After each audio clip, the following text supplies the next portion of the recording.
I want to start this conversation off with a bit of a disclaimer. I'm not having this conversation for the purpose of defending Epic Games.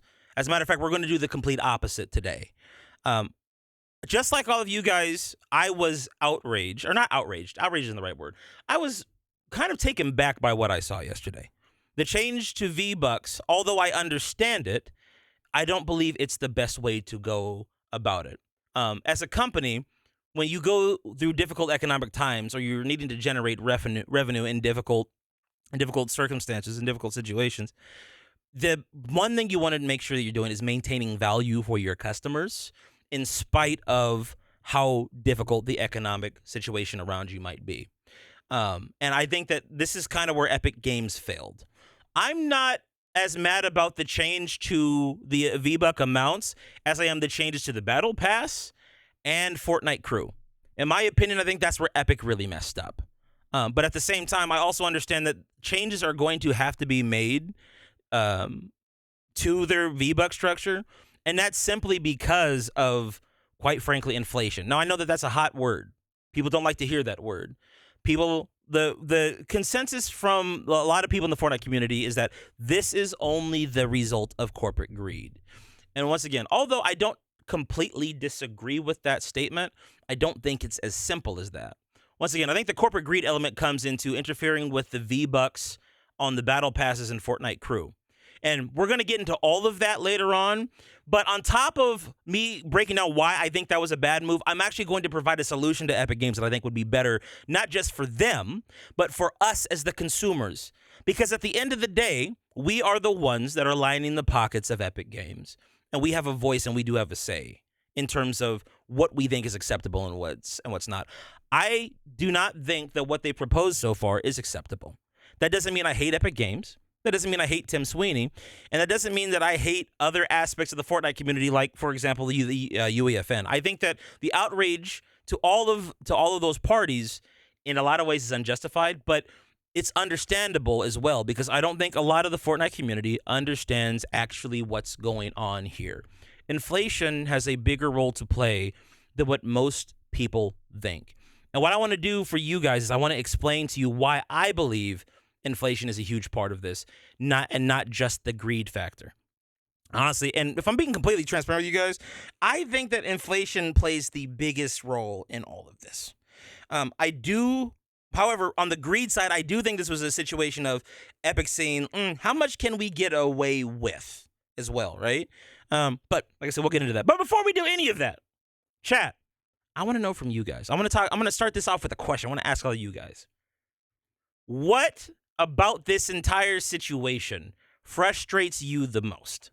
What is it about this that makes you mad? Why?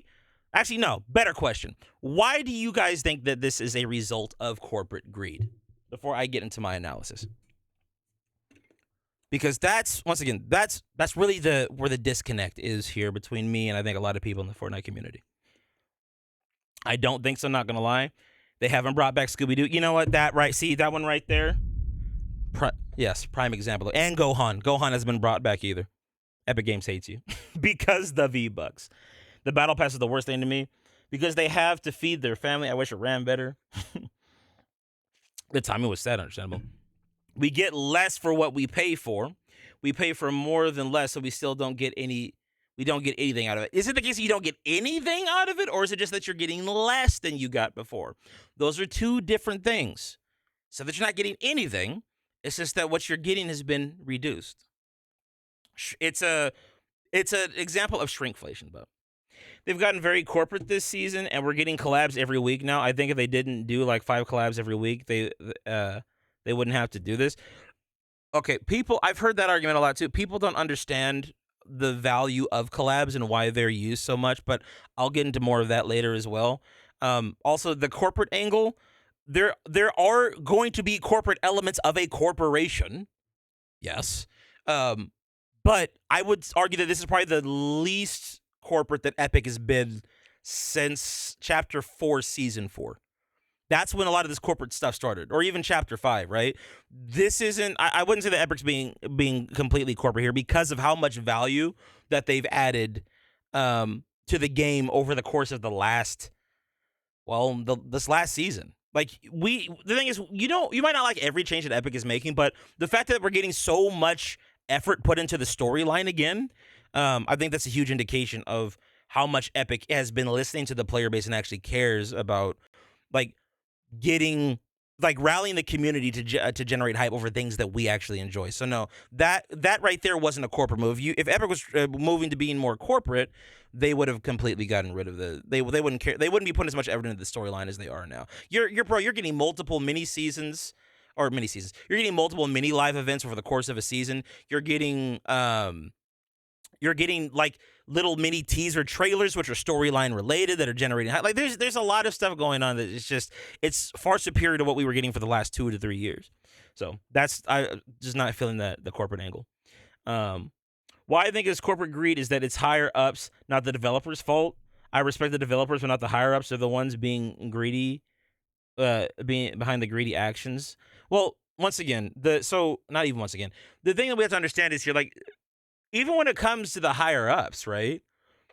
You have to, when we get into the weeds of what's going on here, you guys are going to understand that the higher ups are in a very difficult position because everyone likes to throw around the idea of, oh, they're a $1 billion company. But they don't really know what that means. As a matter of fact, chat, let's do this. Last question before I start getting into it. When you hear that Epic is a $1 billion company, what does that mean to you? What do you think that means that they're a $1 billion company? Epic shouldn't have even used the pay the bills lines. It feels like talking. It does, Jay. I agree with that. I think that was also very tone deaf. I don't disagree with that. They make $1 billion every day. It means Epic is a $1 billion company. Right, but what does that mean?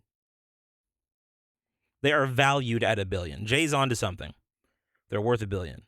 You don't get the question? It's okay. We're going to explain it in a minute. They have a ton of profit. Not necessarily. $1 billion company doesn't mean you necessarily have $1 billion in profit. I think Epic does, but that doesn't necessarily mean that. That's not what it means. Okay? So, let's start with this idea of what of a $1 billion company, okay? What a lot of people need to understand is that when a company is valued at $1 billion, like Mr. JLY so eloquently explained, it's not that they have $1 billion necessary in liquid cash or multiple billions of dollars in liquid cash. It's $1 billion in combined assets. So that could mean their IPs. That could mean real estate. That could mean investments like stocks. There's a lot of things that go into factoring what a company is valued at. It's not as simple as, they made $6 billion last year. They've got that chilling in the bank. Why can't they afford to keep the lights on? That's not, and that's the thing. I think that's where, that's how the Fortnite community kind of looks at Epic, right? It's like, oh, you generate billions of dollars in revenue, but the billions of dollars in revenue generated does not have anything to do with what they're netting. There's gross income, which is whatever money that ran through Epic's doors as a result of all their transactions last year. And then there's the net income, which is what Epic Games got to take home after all those expenses. Correct me if I'm wrong, but I don't believe any of us here know what Epic Games actually net in total last year. Those numbers, I believe, are typically private. I don't think anybody here knows exactly what Epic netted. And so when you understand the difference between those two things, that's where you can kind of get rid of the first level of frustration, okay? When we're talking about Epic Games as an income generation machine, you have to understand that the amount of revenue that they generate, yes, they are $1 billion company, but the thing that everybody likes to ignore is that they also have $1 billion expenses. Does anyone here live on their own? Does anyone here have to rent an apartment or live outside of their house with their parents or pay bills frequently, pay for rent? Because this applies to your real life, your personal life as well, right? You have, I guess, if you live on your own, you pay for rent. You're probably gonna pay for utilities. You have to pay for food. You have a car, you got to pay for gas. If the car breaks down, you got to pay for the upkeep on the car to get the car repaired, right? You got to pay taxes. All of those things, all those expenses, you got to pay for also insurance on the car, right? All of those expenses come out of your pocket. So let's say, for easy numbers, you make $3,000 a month, but after taxes, you get to take home $2,500. And then after you pay off all your bills, you have $500 left over. Okay? You as an individual, that's what you're netting. You're netting the 500. So although over the course of a year, right, you make $36,000, based upon how much your salary is or how much your income is, your $3,000 a month, what you're netting is a completely different can of worms. So you see how much that can change over time. When it comes to Epic, they've got a lot of expenses that I don't think enough people take into consideration. But I kind of want to put that to the side for a minute, because before we talk about expenses, chat, taxes do suck, yes. But before we talk about that, chat, I think we need to talk about inflation, okay? Because this is what a lot of people don't like. A lot of people think that if you say that Epic Games has to deal with inflation, that's part of the reason why they're increasing the cost of the product or giving us less product to make more money. In this case, which is shrinkflation, but shrinkflation is just inflation with extra steps. We'll get into it in a minute. But when we talk about Epic Games having to deal with inflation, people view that as an excuse. It's taking away accountability from Epic. It's not. Here's the thing I want you guys to understand. When I'm having this conversation with you, it's not for the purpose, once again, of defending Epic Games.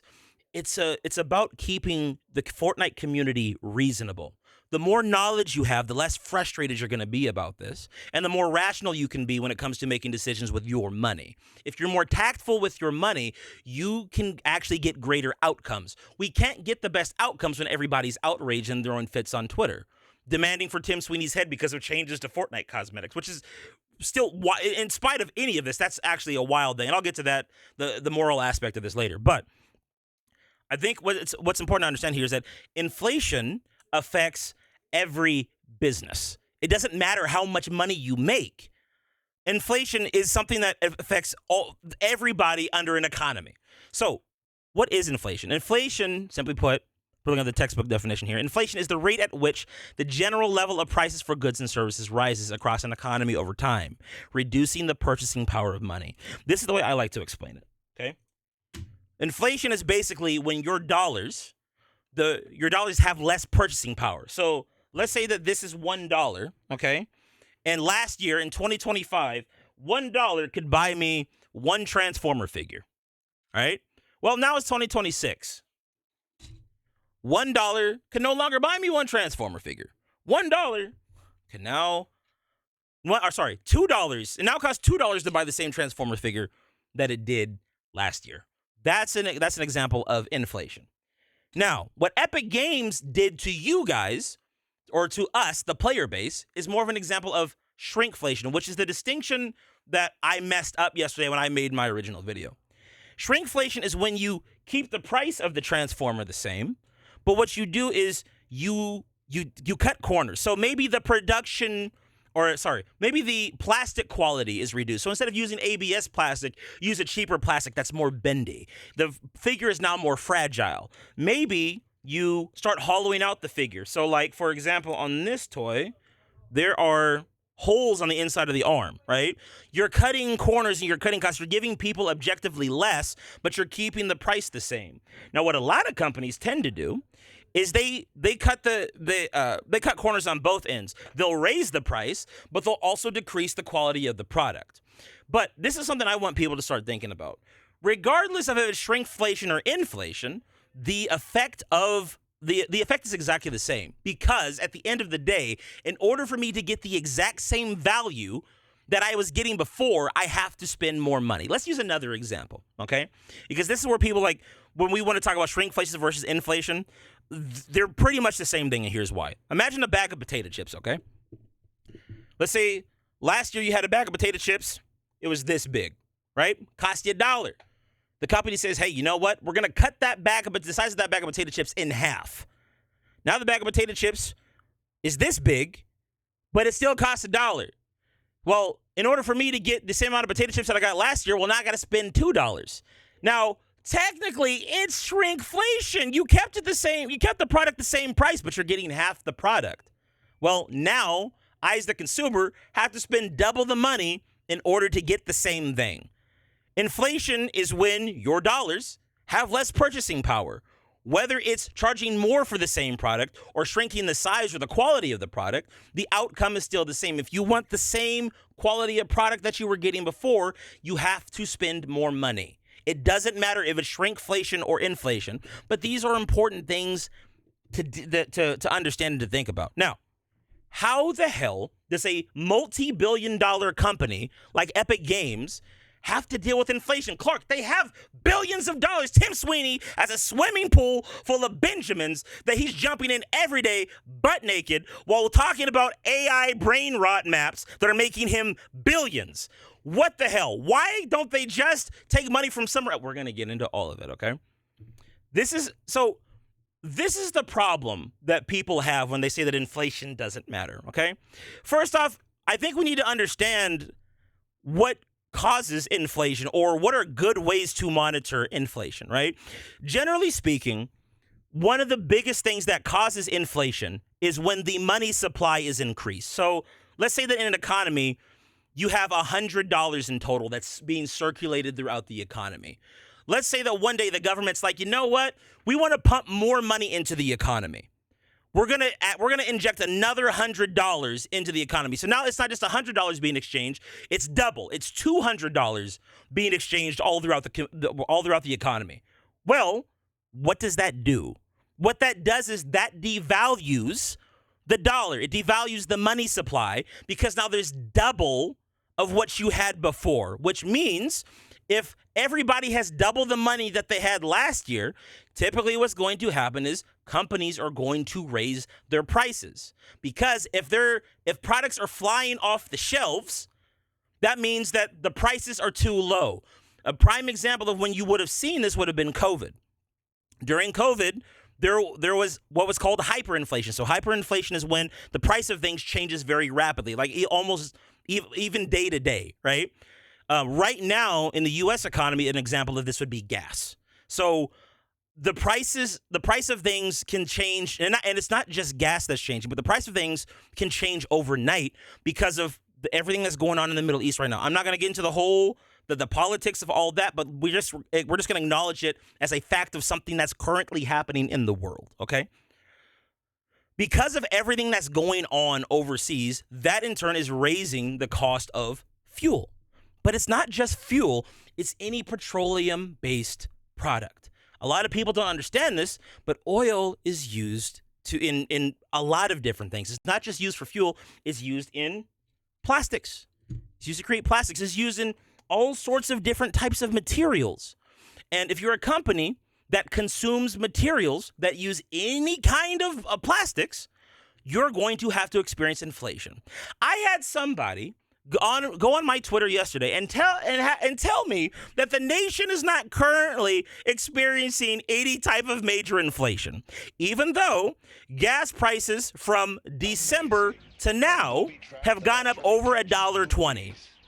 If that's not an example of inflation, I don't know what is. More specifically, in a shorter time span, ever since the war started, gas prices have gone up almost an entire $1 where I live. So you can try to tell me that there's no inflation, but that's not true.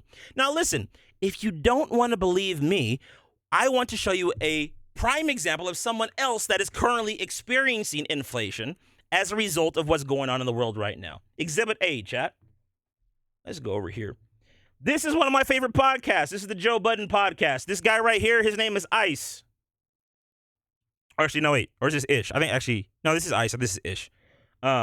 Fantastic podcast if you never watched it. But I need to play y'all this clip real quick because it's a prime example of what I'm talking about. By the way, just for context, this clip was put out 1 day ago. Okay? Joe probably recorded this last week and it's coming out now. Actually, sorry, this is Ish. I think that's us. All right. Getting the names mixed up. Doesn't matter. Joe Budden podcast fire. Listen to this. Price jumps and just Home Depot. Let's back this up. Get back to what the point I'm trying to get to. So that is a prime example. That is a prime example of how hyperinflation is currently affecting the U.S. economy. Ish is trying to buy a house right now, and some of the things that is needed for his house are going up in price. Kind of like during the COVID days when I built my first PC, when I was searching for not not motherboards. When I was searching for GPUs, the price of a GPU fluctuated within an hour, fluctuated by $100 within an hour. I had to hurry up and buy my PC parts before not just before they ran out, but before the prices just got too crazy. It was insanity. I spent more on my PC build than I needed to. It was ridiculous. But once again, when you have certain economic factors like war, like a pandemic, or a government inflating the money supply, you have things like this. Let me give you an example of another reason how I know we're going through inflation, okay? Back during the pandemic, does anyone remember the stimulus checks that were being handed out by the U.S. government? It was the Trump administration at that time, okay? You have to understand that when the government issues out free money, it's never free. Inflation is what's called a hidden tax. Back then, so at this point, it was, 5 years ago, 6 years ago now, when the stimulus checks were coming out, I knew that our country was going to go through a crazy period of inflation because our country inflated the money supply. Now, one thing that's a fantastic hedge against inflation is precious metals. The reason why is because gold and silver cannot be manufactured. Paper dollars can be printed, but precious metals can't be. There's a finite amount of them on the planet, which is what gives them intrinsic value.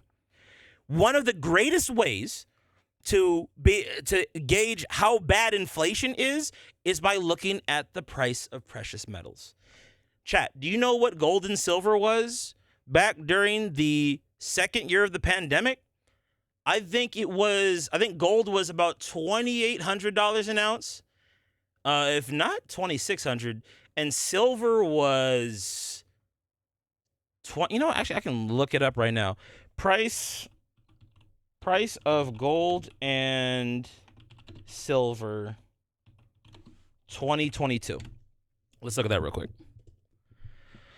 Oh my God, I didn't realize it was this low. Holy crap. So in 2022, gold prices saw a slight decline of about 0.3%, started at roughly $1,796 in January, but hitting low around $1,656 in October. Silver saw more volatility, but ended up with a 4.3% annual gain, with an average price of about $21.80 per ounce. Okay. Now, do you guys want to know what the price of gold and silver is today? Let's look. Price of gold and silver today. So gold is currently $5,176 an ounce, and silver is $85.78. $5,000 from $1,796. And $85 from, what did it say? $21.80. This is the point that I'm trying to get across to you guys. Inflation has been a big deal for a while. And although a lot of you guys may not understand it, there are obvious signs that we're dealing with it. Gold is it's almost 5 times the value that it was. Actually, not quite 5 times, but a little under 4 times the value that it was back in 2022.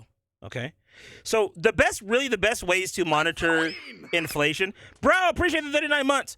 The best way to monitor inflation, really, there's 4 really good ways, but these are 4 good ways to monitor inflation: the price of oil, the price of housing, the price of food, and the price of precious metals. Now, Clark, what the hell does any of this have to do with Epic Games? They're still a $1 billion company that generates billions of dollars a year. They have tons of money to be able to afford to keep the lights on. What the hell? This doesn't prove anything. Okay. Let's talk about operation costs. But before we talk about operation costs, there's something else that we need to understand, because this is another problem that the Fortnite community has. People are conflating Epic Games revenue with Fortnite's revenue. Those are not the same thing. Let me do this. Let me see if I can. Maybe we should draw a job for Superman. chart. I arrived mini. Yes, you did, bro. Recording the video. Thank you for the $2. Let's see if we can't get a little educational here, okay? What people see, here's the thing. It's easy to critique Epic Games and what they're doing and how much money they're making, but when you don't understand how a business generates income and how those different income streams are distributed, that's when you could say, yes, they had $6 billion in revenue, okay? So let's just do this. Make it very easy. We're getting scientific here. We're going to be using, Microsoft Paint. So, at the center, let's do this. Actually, hold on. Do we even know, how much money did Epic generate last year? Do we even know that? How much revenue did Epic Games make in 2025? Do we see that those public Epic Games generated 1.16 billion? So I don't know where everybody was getting $6 billion from on Twitter, and I kept parodying that number too. So it's 1.16 billion. Okay. So let's go back to R. So 1.16B. Okay. So that's how much Epic Games in total drew in terms of revenue. But Epic Games' overall revenue is not the same as Fortnite's revenue. And I'm going to explain to you why. What people have to understand is that Epic Games being a multi-billion-dollar entity, what that means is that they've got multiple streams of income. If you guys ever go into business for yourself, you should also have multiple streams of income. This is what smart people do. This is what rich people do. You have multiple streams of income, and I'm going to highlight 3. Okay? I probably should, you know what? I should have done different colors. God damn it, I should have done different colors for these. Can I change the color? You know what? We're gonna do another box here, okay? And we're gonna do another box. This is so scuffed, but it's fun. Chat, just let me cook, okay? Let me cook. So in this blue box right here, you've got Fortnite. Fortnite is probably the big money maker over at Epic Games, okay? Then let's say over here, you've got another income stream. This one is Rocket League. And then you've got another income stream over here.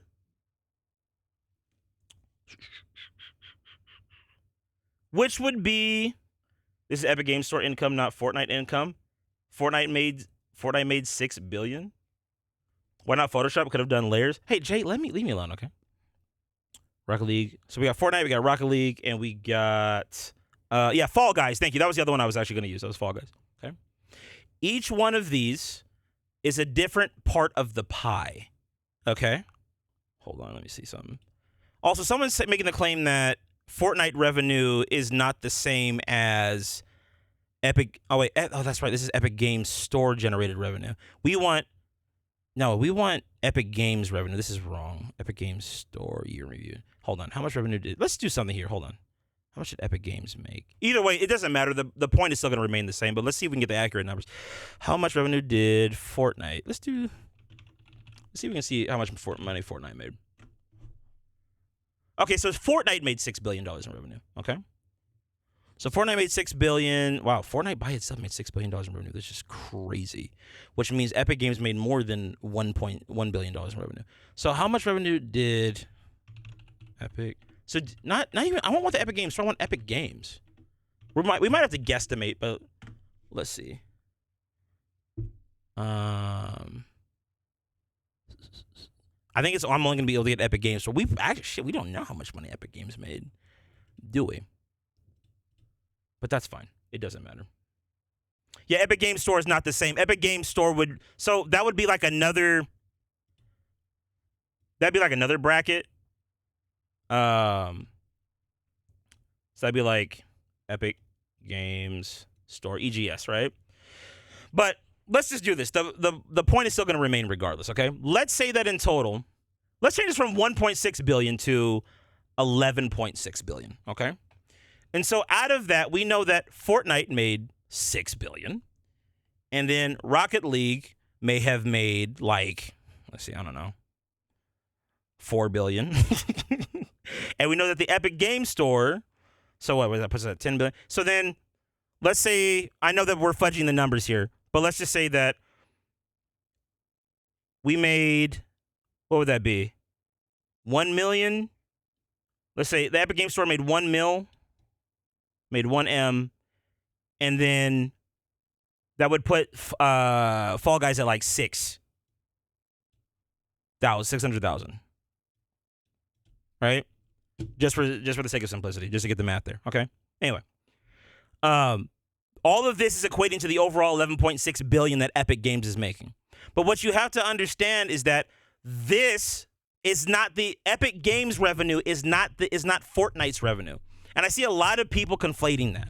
Now, the fact that Fortnite by itself made $6 billion of revenue alone is absolutely crazy. That is a profound amount of money to make, okay? That is an insane amount of money to make. But it also begs the question, what kind of expenses does Fortnite as a company have? Those expenses are going to determine whether or not they have to raise the cost of their products. So, another thing to consider here too, let's do this. Cut this all out. I want to go full screen for a second. Let's do this. So another thing I want you guys to understand is that inflation, this is where the inflation side of things plays a part, okay? So let's say that I'm Fortnite, okay? I'm Fortnite. Fortnite has, actually, no, we're not gonna say Fortnite. Let's talk about Epic Games. Let's say Epic Games, let's say they generated, and I know it's probably more than this, but let's say they generated $11 billion last year, right? Say I'm Epic Games. I generated $11 billion. I'm a multi-billion-dollar company, okay? Remember that the billions of dollars is split between our different IPs. And it's going to be split even further than that. Like, that's an oversimplification. But like I said earlier, Fortnite probably have stocks. They probably have real estate. There's a lot of other assets and things that they're going to have that are making up their current net worth, or as well as what's contributing to the overall income that they're making over the course of the year. For Epic can't just take money from, let's say, Rocket League's money pool or Fall Guys money pool and transfer over to Fortnite to make up the difference. Fortnite's kind of hurting right now. Well, let's just take the money from over here. It doesn't work that way. Each one of those brands have to keep the finances separate. So it's not as simple as like, oh, well, Epic can just take the billions from over here and put it towards this thing. The money has to be budgeted out for certain things, and certain bits of money have to be put into reserve, which is where the inflation part comes in, okay? So let's say you're Epic Games. You, as Epic Games, have to have facilities to where you're housing all these people that work for you. Speaking of those people, chat, those people have to be paid. And as a matter of fact, they're going to want to be paid a livable wage, right? If you want people to work for you and be happy, they have to feel like they're making enough money to be worth their time. If they're going to be spending as much time, energy, and effort into your company as they're going to, as you want them to be, you got to make sure that those people are paid, which means that they have to make enough money to afford food for them and their families, to afford housing. Food and housing, in case you don't know, they both have gone through an inflationary period in the last 5 years. Okay, Epic needs to make sure that their employees can afford to live somewhere and afford to eat. Not to mention, if Epic Games is a company worth their weight, they also have to pay for insurance for their employees, which I'm quite sure that they do. And normally there's also a 401k. And once again, if Epic's a company worth their weight, they will match what's put into the 401k, which, if you don't know what that means, I'll explain it very briefly, okay? When a company matches a 401k, so 401k, that's your retirement, right? That's money that you put towards retirement. Companies will typically match the money that you put into your retirement account up to a certain dollar amount. So let's say they match your 401k up to $1,000 a month, or $1,000 a paycheck, right? So let's say you make $5,000, you net $5,000 a month. That's what you take home after taxes, okay? You want to take $1,000 of that a month out of your paycheck and put it into your 401k, your retirement. Well, what Epic Games is going to do is they're going to match that $1,000. So now $2,000 a month, for the duration that you work at Epic, is going to be put towards your retirement. A lot of major companies do that. I've worked for a couple of companies, large companies, even $1 billion company that did that. It's literally, when you're working for these companies, it's literally free money that they are giving to you. Okay? That's an expense. The paying the employees is an expense. And the thing is, because if the cost of living is going up, Epic, if they are a good company, is going to try to keep up with the increases in inflation in the economy. Not all companies do that. In certain areas, companies will cut corners and not give certain people raises so other people can get bigger raises. There's a lot of politics when it comes to the inner workings of companies, but that is something that companies frequently do. But the point is, that's an example of inflation that Epic Games would have to deal with. Let me give you another example. Let's say that you're Epic Games and you have a big facility where everybody has to work in, and the air conditioning breaks down in the middle of summer in your big facility. Chat, let me ask you a question. Does anybody here think that Epic Games is legally allowed to make their employees work in a building that has no air conditioning? I don't think anybody here would say yes to that. If the AC goes out, Epic Games now have Mr. Tim Sweeney has to pull out his checkbook. It's probably not Tim that does it, but somebody at Epic headquarters has to go and call an HVAC company to come in and do an evaluation on the AC system. Now, keep in mind, if you're Epic Games, your building's probably pretty big, which means that it could be difficult to find the problem. You might need multiple technicians going in and looking at stuff. It depends on how severe the issue is. But let's say they just send one technician and they go in, they figure out what the problem is, they write you out a quote, and they come back and they feel real and they get the parts that they need. But guess what, chat? Here's the thing.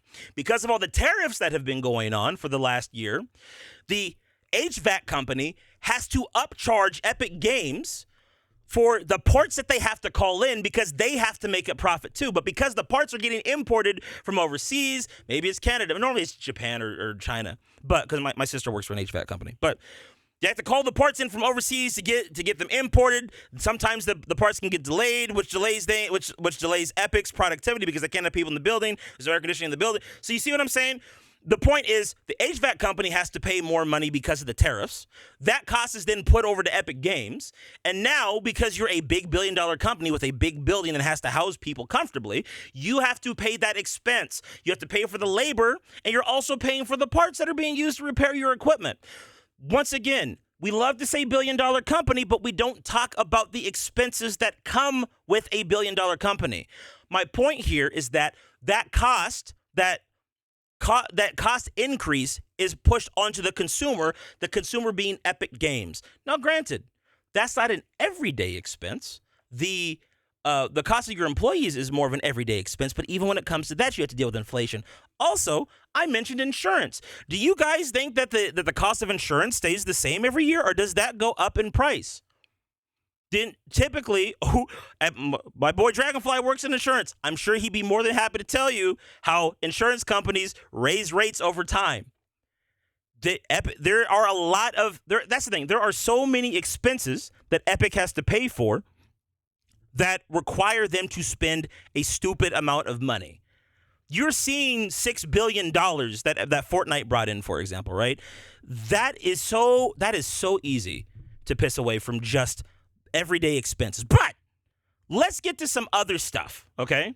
Thank you, Dragon. He said he can confirm this is correct. But let's talk about some other stuff that Epic has to pay for. Stuff, in fact, chat, that all of you guys love, that if Epic took away would probably piss off the community. For example, FNCS. Do you guys have any idea how much money it takes to run FNCS? Now, why does it cost so much money? Think about the production of FNCS, okay? First of all, you've got to fly all of your employees that are going to be relevant to putting on the event. You got to fly all of those people out. You got to feed them. You got to make sure that they got a place to stay, so you're paying for hotel expenses. And the thing is, what you guys don't understand is the setup for FNCS is more than just the two days that you get to see the tournament. There are people that fly in 2 to 3 weeks before the event, stay for the event, and then fly out another week or two after the event. This happened at Unreal Fest, and sometimes those employees fly from one event to the next. I've met those people, but if you're Epic, or specifically, let's condense this down. If you're Fortnite, if you're Daddy Fortnite, because this is going to come out of the $6 billion of expense, okay? Your Daddy Fortnite, you got to pay for all those people. Now, let me give you a story from personal experience. TwitchCon 2 years ago. To the TwitchCon I went to 2 years ago. I paid for a hotel room for me and JoJo to stay at, right? Last year, when I was trying to figure out what I was going to do for travel, I was looking at hotel rooms, and I actually went to book the exact same hotel room that I had before. Come to find out that the price of the hotel room that I had booked had actually doubled within a year. Think about that for a second. The price of the hotel that I was staying at doubled in a year for the exact same experience that I was trying to have. I didn't book the hotel room. That's why, like, when you're going on trips as a content creator, Airbnbs and staying with other creators is such a huge advantage. But here's the point that I'm trying to get to, right? If I'm Epic Games, I have to pay for people to sleep somewhere, and if the cost of where I'm staying at, or if the cost of renting out a portion of a hotel for all my employees doubles, that's a huge expense. But we're not even talking about the expenses for the tournament, the expenses to pay a crew to film and broadcast the entire event, all the footage that has to be shot, the B-roll that has to be shot, flying the content creators out, whether that be the pros or people like Cypher. You pay content creators of my size or larger to do promos while they're at the event. You're talking about food expenses, which, by the way, remember, the cost of food has gone up. So if the cost of food has gone up, the catering services that you're hiring or the dinners that you're buying for people, that cost is also going to be forwarded onto you. It's all these little things that companies have to pay for. My point is this. I could go on and on about these expenses. These are some of the easy things that I can think of. But when you have to understand, too, when you have a company of that size, yes, you make a ridiculous amount of money, but you also have a ridiculous amount of liability. And that's what a lot of people don't like to admit. They don't like to address. Epic is 110 trillion% having to deal with inflation. And if you don't think that they are, with all due respect, I believe you're living in willful ignorance. However, with all of that being said, I do not believe that what Epic did and the way that they broadcast the changes to Vbucks was the best way to do it.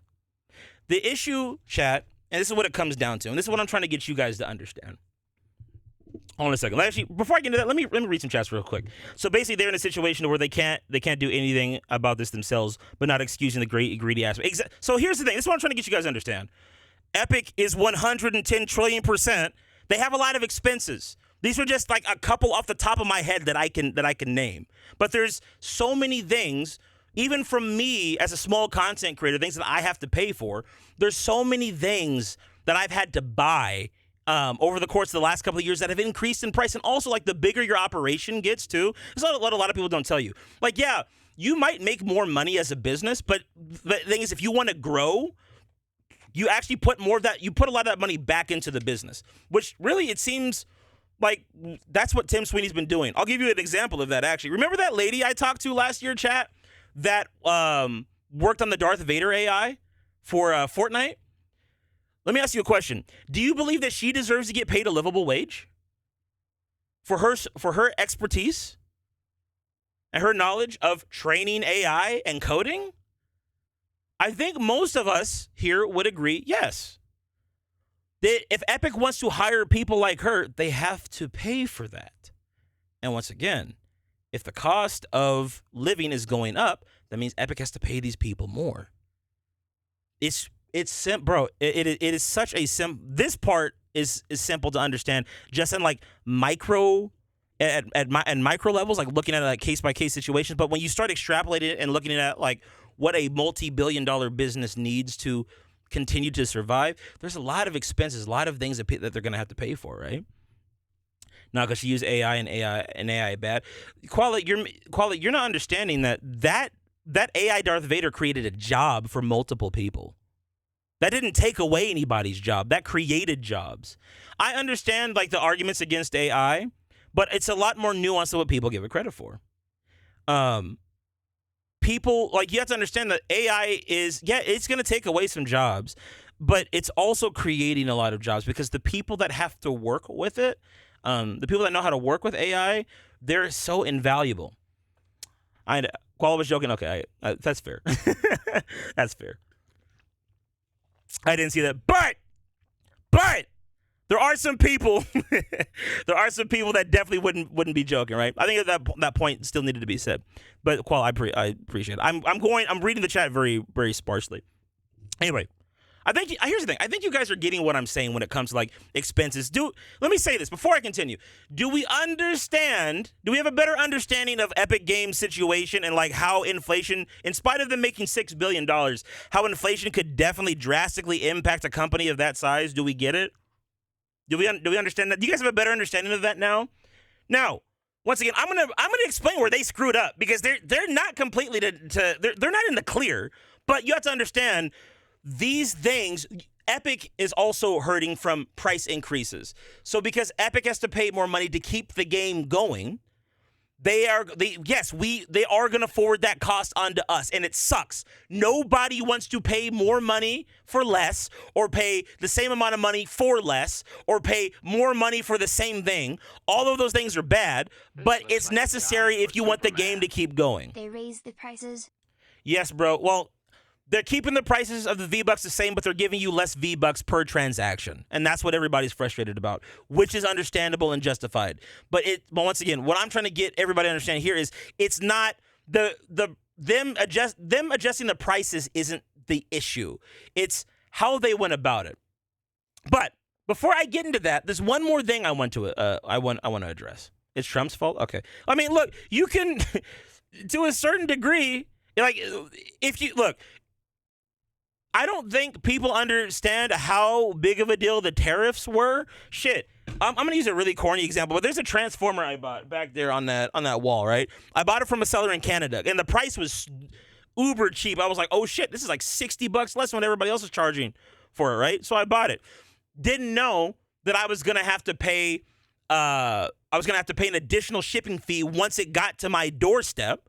Thankfully, UPS sent me a message ahead of time, so I was able to pay for it before it got to my house. But if I didn't pay for that, FedEx, UPS is going to hold my box. So, like, you got to understand, these things are affecting everyone. It's not just as simple as Epic Games is being greedy. It's not that cut and dry. And you have to think, Epic is, they've got so many expenses, probably so many different things they're importing, including computer parts. You're talking about a company that is experimenting with AI technology, has one of the probably has the best gaming processor or my brain's not working. What's the term I'm trying to use here? They have one of the best gaming engine arguably in the entire industry, right? People in Hollywood are using their engine. Like, they're going to need the best computers they can get to continue to update and upgrade this software, to update the language of the software, to make it more user-friendly, to make it more usable. And if you haven't been paying attention, the cost of certain computer parts are going up, like RAM, because of the AI bubble that's going on, which is a whole nother conversation, right? So that's another expense. If Epic wants to keep their computers updated and or replace parts that are failing on computers or whatever, they've got to pay a premium on that. That's another sector that is dealing with inflation right now. So you got to, like, what I'm trying to say is, like, there's so many different ways in which a company of that size can get screwed by inflation because of all the different things that are happening in the world. You got wars, you got tariffs, you got AI.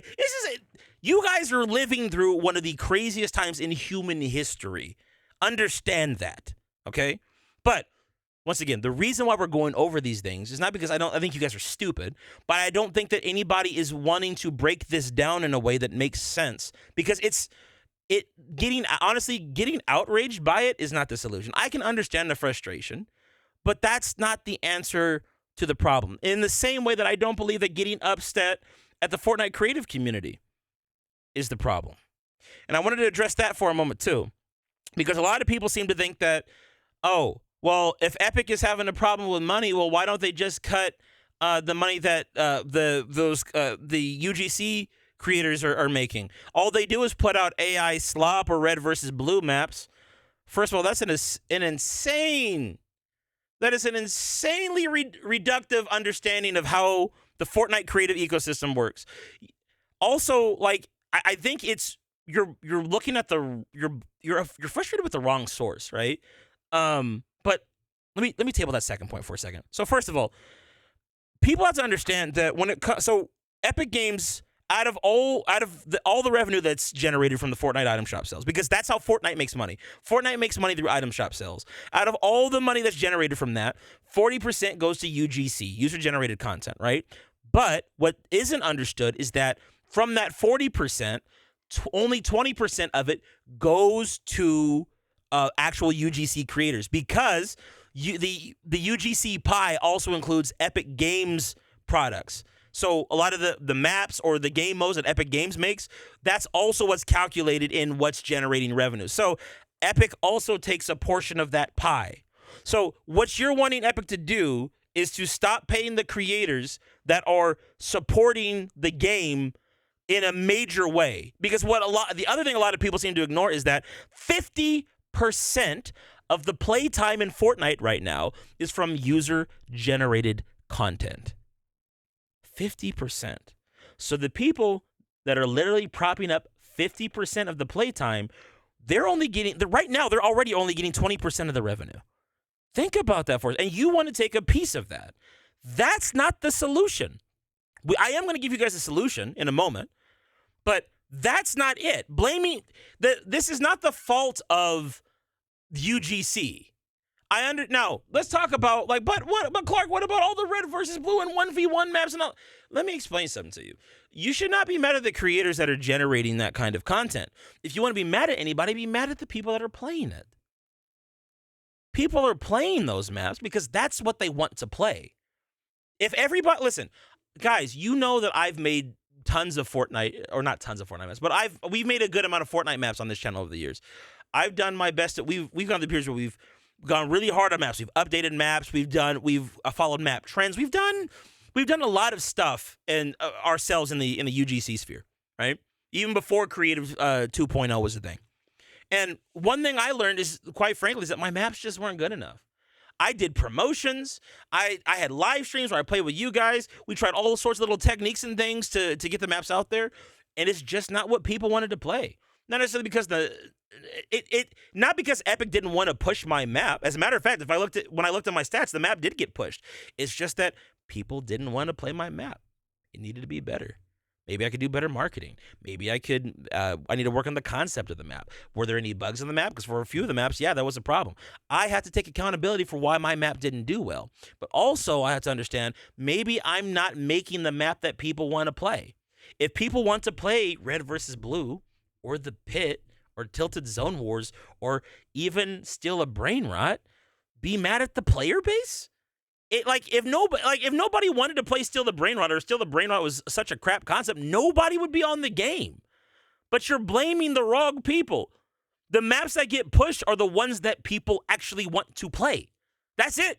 It's that simple.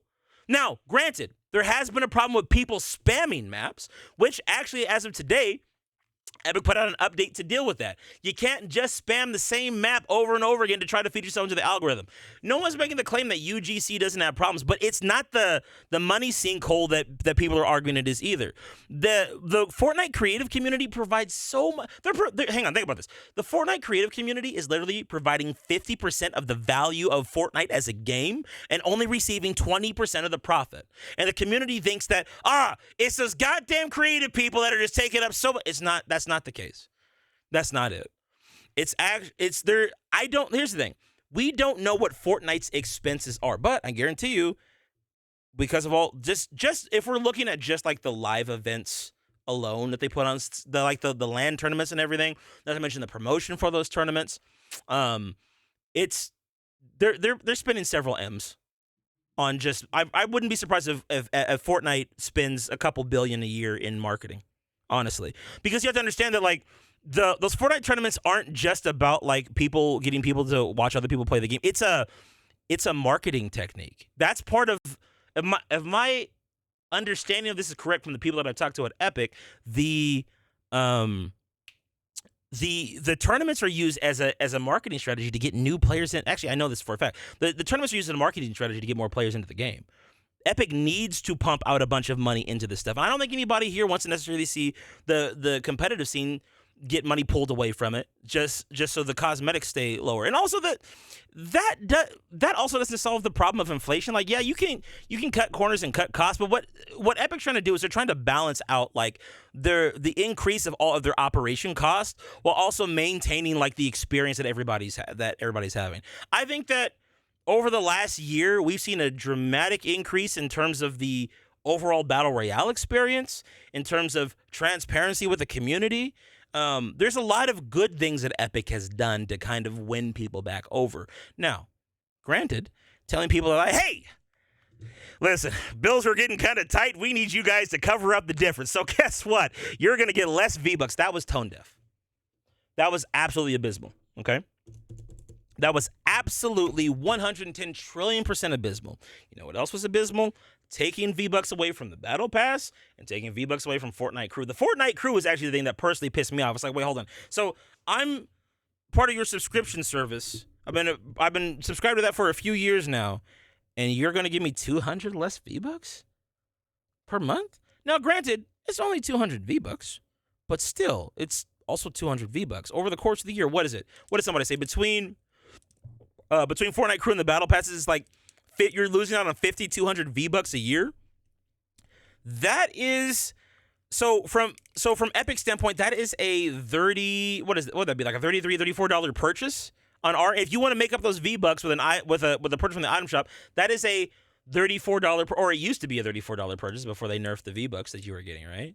But before I talk about what I think Epic should have done, I want to talk about why I think they did this, why they went this route, okay? So let's break this down. Let's take a trip back in time for a minute, okay? Do I have a flashback button? Do I have that? I do. All right, chat, let's go back in time for a minute, okay? So I think it was 3 years ago at this point now. Actually, no, further than that. Let's go back to the Apple law. Actually, double flashback. We're going to go back in time twice. Okay, we're going to go further back in time. A few years ago, Epic had the lawsuit with Apple. All right, we're not going to get into the details of why the lawsuit happened and all that. You go look at that in your own time. Most of you probably already know it anyway. But Epic had the lawsuit with Apple. All right, and in an act of good faith, they decided to lower the cost of V-Bucks by $2 whole. Okay, I think per tier. It might have been more for the higher tiers, but at least let's just focus on 1,000 V-Bucks. Okay, they lowered it for they lowered the cost of the V-Bucks, or 1,000 V-Bucks, by $2. The problem is, and I remember thinking this at the time, the problem is they shot themselves in the foot by promising that the V-Bucks would never go back to the same price that they were before. Remember when we were having the Battle Pass debate, and I was talking to y'all about going back on your word and all that stuff? Granted, I'm not going to get into all that, okay? I know I'm married to Battle Passes, yada, yada, blah, blah, I get it, fine. But I told you that a company's word is very important, and going back on your word is objectively a bad thing. However, the problem what Epic did is they should have, when it comes to this one, they 110,000% should have never promised that. Because I remember even at the time, this is me being a Fortnite content creator, I was thinking, okay, well, when inflation happens, if this is the way that you're generating money for this free game, when inflation happens, how are you going to adjust the how are you gonna compensate for the rate of inflation? So fast forward to I think 3 years ago, around the time when Donald Mustard left and all the layoffs happened, the V-Buck prices went up a little bit. Now, when we had the Battle Pass debate, a lot of people used this as an argument to say, look, Epic's gone back on their word before, but if you actually read the fine print of the article that they put out at that time, they didn't.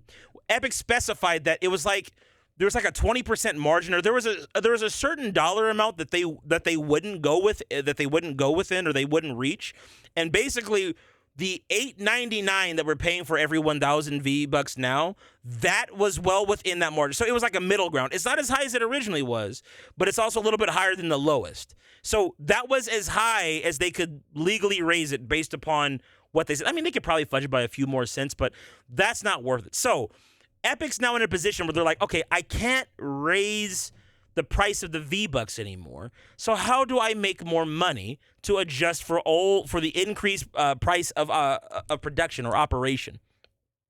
And this is what people have to understand. The only way for them to do that now is to decrease the amount of V-Bucks that you get per transaction. So That's the reason I've heard a lot of people talking about this, but that's the reason why people are like, and even I was confused by this. People were saying like, why didn't they just raise the price of the V-Bucks? I would have rather gotten the same amount and paid more rather than them take some away. Two reasons. One, they would have had to go back on their previous statement, which honestly, this is a situation where I feel like eventually they're going to have to. Otherwise, we're not going to be able to have a game. Like at some point, they probably are going to have to go back on that, or eventually we're going to get to a point where for every $8 or $9 you spend, you get 100 V-Bucks. Because it's just like they can't keep going this direction forever. But they basically they have to reduce the amount of V-Bucks that you're getting per transaction. The other thing that they had to do too is they're looking at, okay, well, how many V-Bucks do we freely give away per year?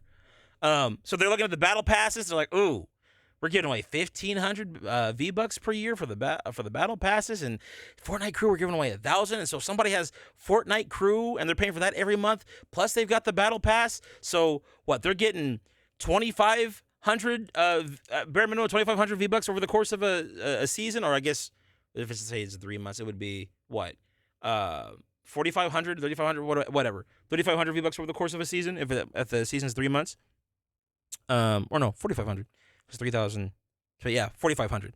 4,500 V-Bucks. But the point is, like, those are additional V-Bucks that they're handing out to people, and they're like, man, like, we're not really that, like, that's that people are. So how do I say this?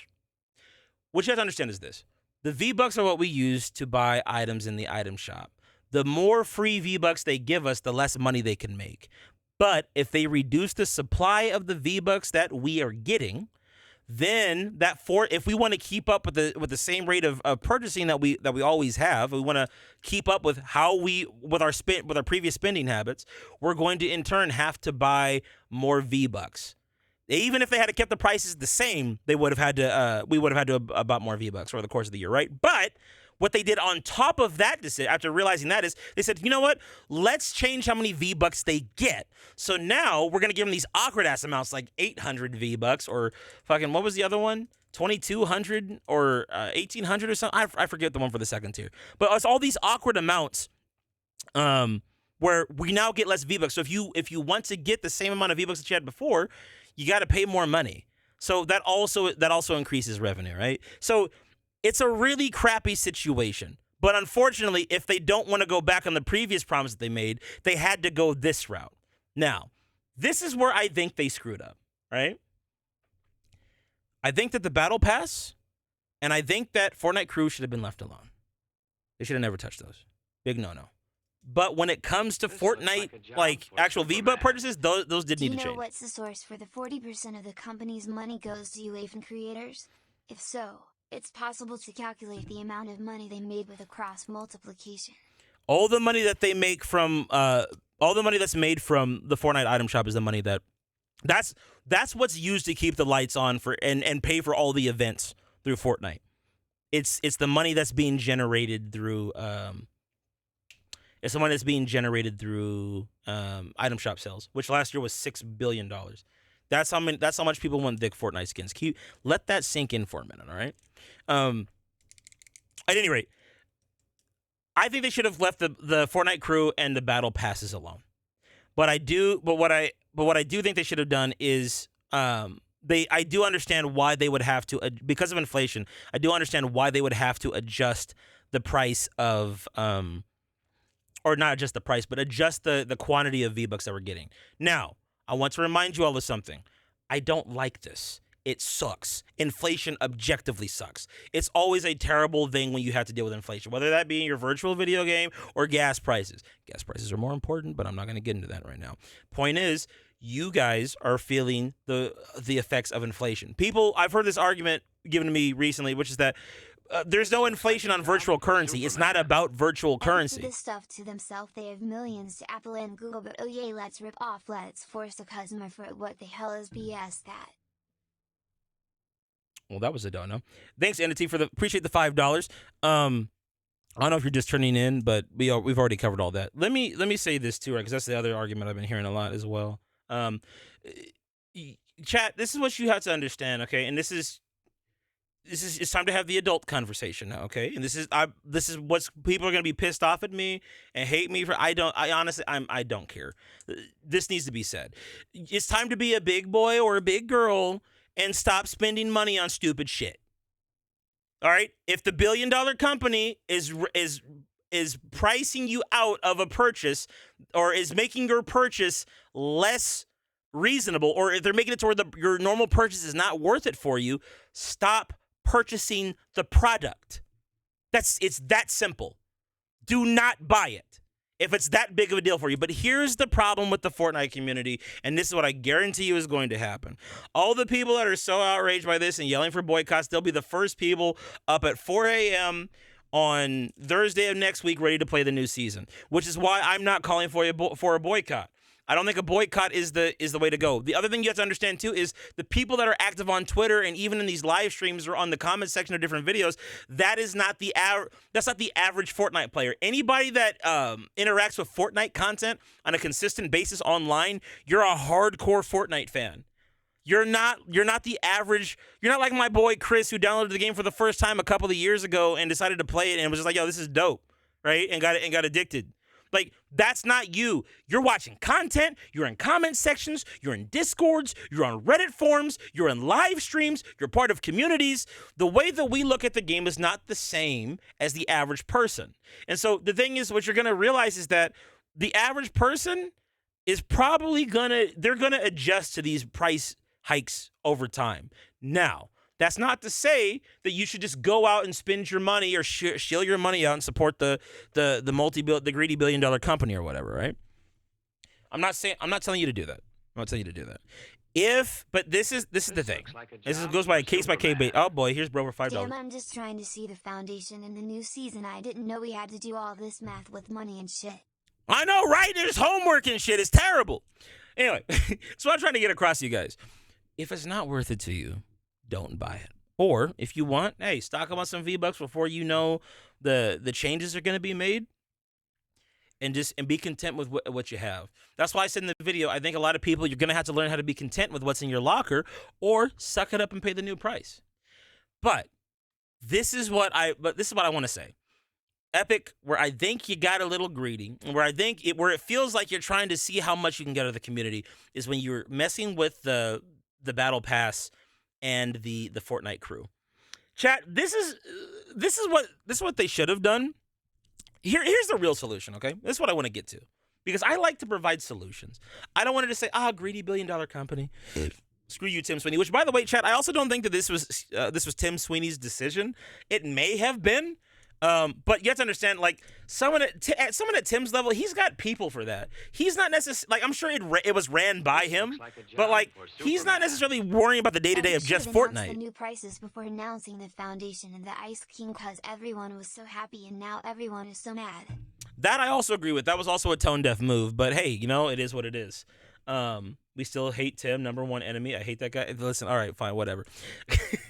Look. Guys, this is one. I need to say this real quick, too, when it comes to Tim Sweeney. I'm not defending Tim Sweeney, okay? When I'm making these statements or I'm having these live streams or I'm having these conversations, I'm not doing this for the purpose of defending the $1 billion company because I want to be on Epic's good side. I'm already on Epic's good side, okay? But just because I have a relationship with Epic or people at Epic doesn't mean that I'm not going to speak my mind, because I have a responsibility to my audience. And that responsibility also means telling you guys some things that are uncomfortable. What I'm saying right now is uncomfortable for the Fortnite community and Epic Games, because accountability needs to be taken on both sides. I don't agree with you that it's okay to just start calling blood for Tim Sweeney or the UEFN devs. But Epic, I also don't agree with you that it's okay for you to just start messing with the Fortnite crew and the Battle Pass. Both sides are wrong. You're both wrong. Getting upset at Tim Sweeney, and I've seen some people genuinely actually want him dead because of the change to V-Bucks. That's wrong. I don't care who you are or how much money you think he has in his backyard in his swimming pool. It's objectively wrong. That's a bad thing. No one's life is worth Fortnite cosmetics. That's the dumbest thing. And sure, maybe you could argue some of those people are joking. The problem is, it gets to a point where it's like, it's not a joke anymore, right? And this is why I was saying, like, if you're going to be upset or frustrated about something, target it in the right areas. Saying F you, Tim Sweeney, is not the play. But What could Epic have done? What is the right move? This is my solution, and I'm going to take I'm going to take a technique that was used by one of my favorite manufacturers that's been around for over 125 years. A lot of you guys know that I am into model trains. Okay, I'm a huge model train nerd. Right, one of the oldest model train manufacturers in America is called Lionel Trains. Lionel Trains was able to survive World War I, World War II, and the Great Depression. I know those things are out of order. World War I, the Great Depression, and World War II. Okay, so you got to think about this, right? This is a company during the early 1900s that is having to deal with two wars and the greatest economic crisis that our nation has ever seen. And they are still alive to this day. How is that possible? What did the company do during times of economic distress to make sure they could stay afloat? Did they gouge the shit out of their consumer base? No, they didn't. What they did was they provided value. Man, all these new gens. I wanted Tim Sweeney gone before all this. Thank you, bro, for another $5. Let me finish this, okay? What Lionel Trains did is they provided value. Let's start with let's start with the Great Depression example. During the Great Depression, people, guess what? Crazy, don't have as much money for model trains, okay? Everybody's struggling during the Great Depression. You know what Lionel Trains did? What they did was they made a really tiny train set. It was a Mickey Mouse train set. It was a hand car with Mickey and Minnie on it. So a hand car is for like you got a person on each side. You see them in like a lot of the Old West movies, and you pump it, and that's what makes the car go down the track, right? They had a circular track, Mickey and Minnie on the hand car, and they were pumping it around the train track, and they sold that for $1. Now, back then, $1, you could do a lot with $1, but $1 was far less than what they were charging for like a lot of their premier train sets at the time, right? I think a normal Lionel train set was anywhere between $19 and back then a Lionel train set would have been probably around $100, which was actually the same price as a used car. So like my point is they had to figure out something that was reasonably priced for a lot of people, but could also generate them a lot of money. What ended up happening was they generated so much money from offering a cheaper product that it saved them from bankruptcy. There were articles in the news at the time talking about how Mickey Mouse saved Lionel Trains, right? That's the Great Depression example. But then we have World War II happen within the next decade, right? Or a little after the next decade. And we go through a metal shortage because the U.S. government now needs metal to manufacture all the weapons, the ammunition, the tanks, all that stuff, the airplanes, everything. So U.S. government's got to go in and take all the metal. So you're a model train company that makes all of your trains out of die-cast metal. It's kind of a pickle, huh? Kind of tough. What do? You make a train out of paper, and you tell your customers, hey guys, listen. Right now, our country's going through a tough time, but you know what? Here's a paper train to play with. It's really cool. It's really fun. Play with this until we win the war, and you get your and we get the actual trains back on track. Whatever, yada yada, right? But the point is, once again, you're finding another way to provide value to your consumer base in spite of difficult economic times. Now, let's shift this over to Epic Games, and this is where the frustration comes for me, and I think a lot of you guys. We're talking about digital products here. So there's no overhead and there's no materials for them to make the product. It does take the development time, right, to come up with different designs and stuff, but it doesn't really take any time it doesn't cost any actual materials to make said product or to produce and to pump said product out. What I think Epic should have done was, yes, you can reduce the amount of Vbucks that we're getting per transaction. But what you do is you have discount days. Maybe you have days where certain items in the item shop are at a discount. So maybe a skin that's normally 800 V-Bucks is 600 V-Bucks. That way, I as the consumer feel like I have a chance at getting something really cool in spite of my V-Bucks. In spite of me not getting as many V-Bucks, I still have a chance of getting some really cool stuff. Maybe you make new skins new Fortnite cosmetics that cost less. We have Fortnite skins in the item shop that cost $4.99 now, and they normally come with 600 V-Bucks. Take away the ability for us to get the V-Bucks, but pump out more cosmetics that only cost 400 V-Bucks. So now, even if I get 1,000 V-Bucks, or sorry.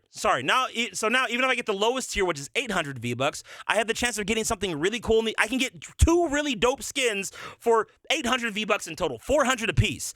That is how you provide value to your consumer base. But we didn't do that. Instead, you decided to take away the V-Bucks from the Battle Pass, from the Fortnite crew, on top of decreasing the amount that you get per transaction. You're not providing good value for your customers.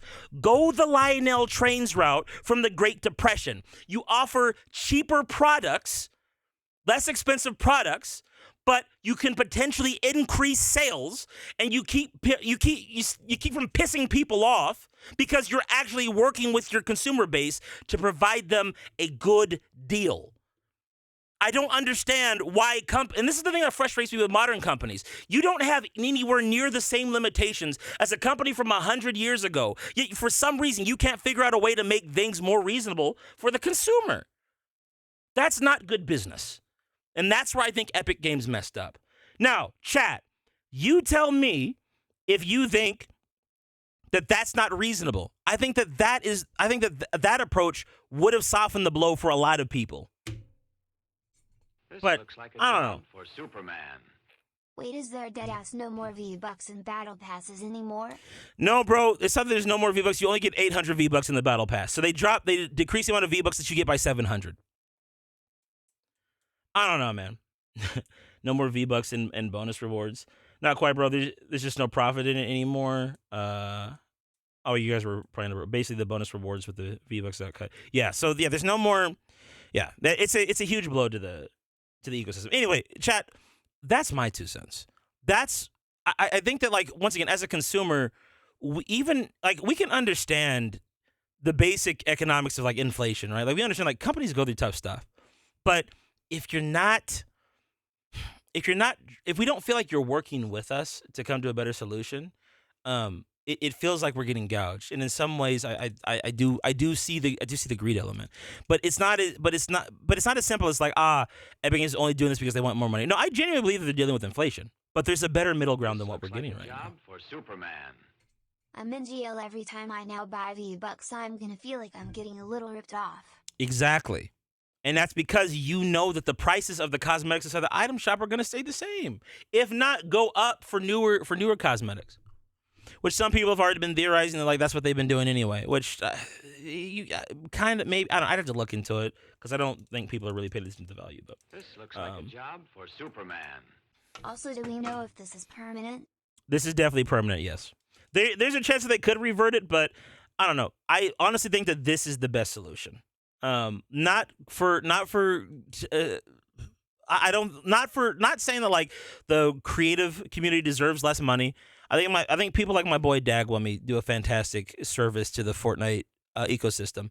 Like, you got to understand, like, there are a lot of slot maps out there, but there are a lot of people that make really good maps that provide insane value, and those people deserve to get paid, especially when they're holding up 50% of the player base. 50% of the playtime. Those are the people that you're talking about hurting when you're making arguments, you're making statements that, like, oh, the UEFN side should have gotten paid less. It's not that. It's that Epic needs to get a bit more creative with how they're packaging their products. And I think that's the way that's what needs to be focused on. Chat, see, that's the thing.